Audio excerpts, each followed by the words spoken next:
Alright guys, so in this video we have to find the derivative of cot inverse 2x divided by 1 minus x square, and the derivative of cot inverse x, the original form of the cot inverse derivative, is equal to negative 1 divided by 1 plus x square. Okay, so we have cot inverse 2x divided by 1 minus x square. Now any manipulation, any changes will be done in this angle right over here. Okay, so we have y is equal to cot inverse 2x divided by 1 plus 1 minus x square. And now let's just apply the differentials on both sides of the equation, because we have to find dy by dx. d by dx cot inverse 2x divided by 1 minus x square. Now this was our x, right? And then the actual formula became minus 1 divided by 1 plus x square. Okay, so any manipulation has to be done in this angle right over here. We have 2x divided by 1 minus x square. Now for our situation, this would be my x, and instead of writing x in the solution, I will write 2x divided by 1 minus x square. So I will write something as minus 1 divided by 1 plus, instead of writing x, I will write 2x divided by 1 minus x square, because that is the angle which is given to me. That is my x, okay, if I am speaking in terms of the original form, okay, multiplied by the derivative of the angle. Now what is the angle? This thing right over here, 2x divided by 1 minus x square, is my angle. Now it is a rule of a differential: when you take derivative of something and if there is an angle existing in it, you have to take the derivative of the angle. Okay, and I've made previous videos on this topic, so you can watch those videos if you're unclear about what I'm saying. But over here we have to take the derivative of the angle, 2x divided by 1 minus x square. Okay, so divided by minus 1 divided by 1 plus. Now I'm going to separate the powers, so 2x squared divided by 1 minus x squared whole square, multiplied by the derivative of the angle. Now we can use the quotient theorem in order to find this derivative. So this would be my fx, the first function. This would be my gx, the second function. So the second function as it is, derivative of the first function minus the first function as it is, derivative of the second function, 1 minus x square, divided by the square of the second function. And over here, minus 1 divided by, I can take this as LCM, minus 1 minus x square whole square. So it would be my LCM 1 minus x square whole square. And instead of writing 1, we will write 1 minus x square whole square, plus this term is matching, so 2x whole square. Okay, multiplied by 1 minus x square.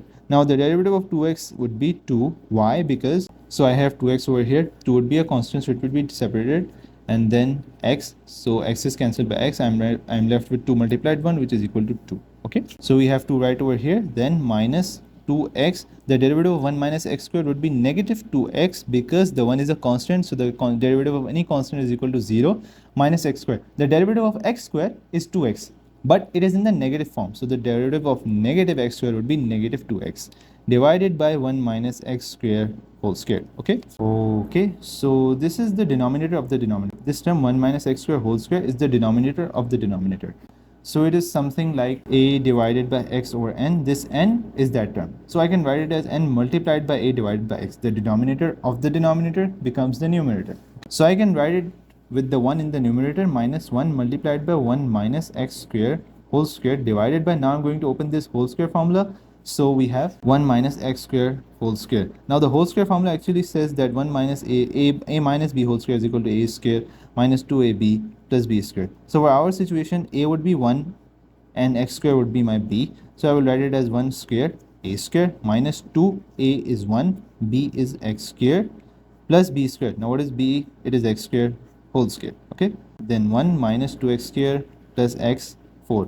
This was the square by default from the formula, and this was the square which was actually present in our condition. So I will open this whole square formula and write it 1 minus 2x square plus x power 4, and this would be plus 2 squared is 4 and x squared is x squared, multiplied by, now let's just multiply this 2 in this bracket, so 2 minus 2x square, minus minus is plus, so we have plus 2 2s are 4, x square, divided by 1 minus x square whole square.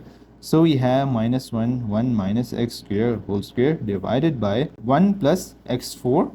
This negative 2x square plus 4x square would be positive 2x square, multiplied by this negative 2x square plus 4x square would be positive 2x square. So we have 2 plus 2x square, divided by 1 minus x square whole square. So this would be cancelled, and we are left with negative 2 plus 2x square. Okay, this thing was in the numerator, so it would be multiplied by the 1 present over here by default, divided by 1 plus x4 plus 2x square. Okay, now one more thing. If you see, this can be written as minus 2 plus, let's just take out the 2 common. So we are left with, we just took out the positive 2 common, right? So we are 1 minus 1 plus x square divided by, so yeah, 1 plus 2x square plus x4. Now I want you to concentrate on this term for a while. We have 1 plus 2x square x4, right? Can we write it like 1 plus 2x square plus x square whole square, right? We can write it in this form because x square whole square is actually equal to x power 4.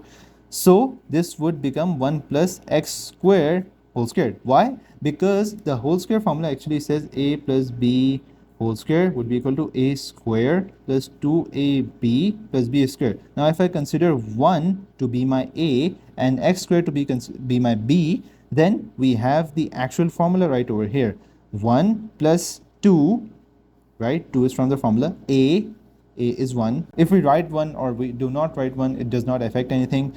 Then we have b, which is x squared, which is present over here, then b squared. Now b is x squared, then the square from the formula. So we can write it in this form. We are actually closing the whole square formula. Okay, we had it in the expanded form. This was the expanded form of the whole square formula.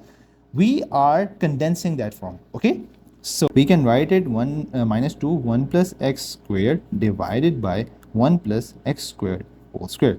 Now this square would be cancelled by the actual power present over here. So we're left with negative 2 divided by 1 plus x squared. Okay, so I hope that makes sense.